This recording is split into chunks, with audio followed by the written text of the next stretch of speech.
আজকে আমি মশলা খিচুড়ি বানাবো। এখানে আছে মুসুরি ডাল, এখানে জোহা চাল, এখানে আদা রসুন কাঁচা লঙ্কা পেঁয়াজ পেস্ট আছে, আর এখানে আছে লবণ।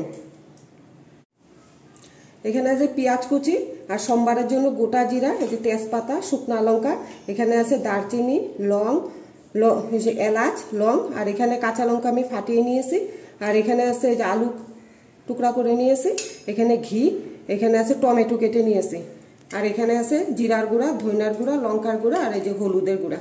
আমি এখন মশলা খিচুড়িটা কিভাবে বানাবো আপনাদেরকে আমি দেখিয়ে দিচ্ছি। কড়াইতে আমি সরষের তেল দিয়ে দিয়েছি, তেলটা গরম হয়ে গিয়েছে। এর মধ্যে আমি দিয়ে দিচ্ছি গোটা জিরা, দিয়ে দিচ্ছি যে শুকনা লঙ্কা, এই যে এলাচ,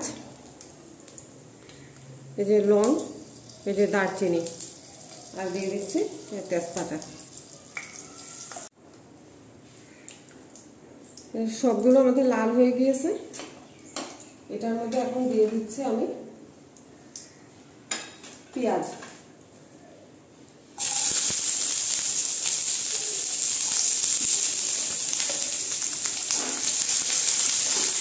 পেঁয়াজগুলো হালকা একটু ভাজা হবে, তারপরে দিয়ে দেবো আমি চালটা। এই যে পেঁয়াজগুলো হালকা লাল হয়ে গিয়েছে, এর মধ্যে আমি এখন দিয়ে দিচ্ছি আলু, দিয়ে দিচ্ছি টমেটো, দিয়ে এগুলোকে হালকা করে আমি ভেজে নেব। আলু আর টমেটোটা আমাদের হালকা করে ভাজা হয়ে গেছে। এর মধ্যে দিয়ে দিচ্ছি আমি পেঁয়াজ রসুন আদা কাঁচা লঙ্কার পেস্টটা।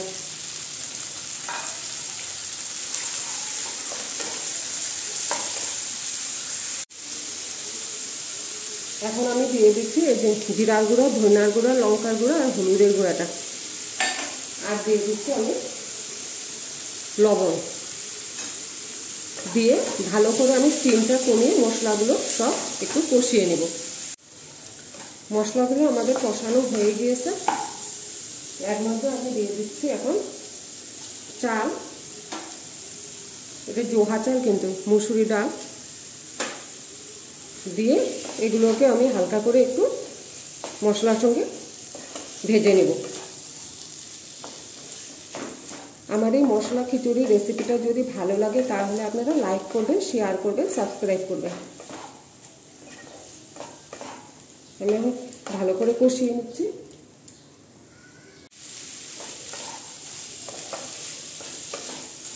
আমাদের মশলার সঙ্গে আমি মিশিয়ে নিয়েছি এখন চাল ডালটা। এখন আমি দিয়ে দিচ্ছি জল। জলে যে আমি এই মগে 1 মগ দিচ্ছি।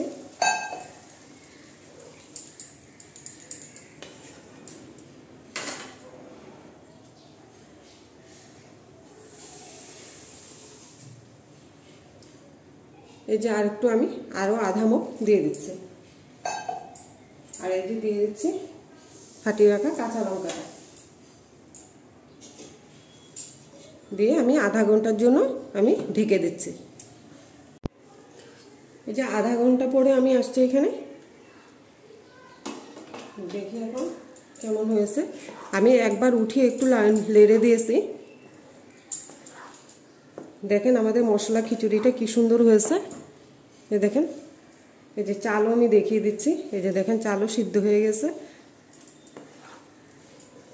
এখন আমি এটার মধ্যে দিয়ে দিচ্ছি এই যে গরম মশলা, দিয়ে দিচ্ছি ঘি,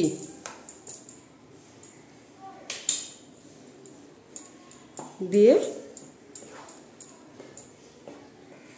1 মিনিটের মতো আমি ঢেকে তারপরে আমি নামিয়ে দেব। এই যে 1 মিনিট হয়ে গিয়েছে, ঢাকনাটা তুলে দিচ্ছি। এই যে দেখেন আমাদের মশলা খিচুড়ি হয়ে গিয়েছে।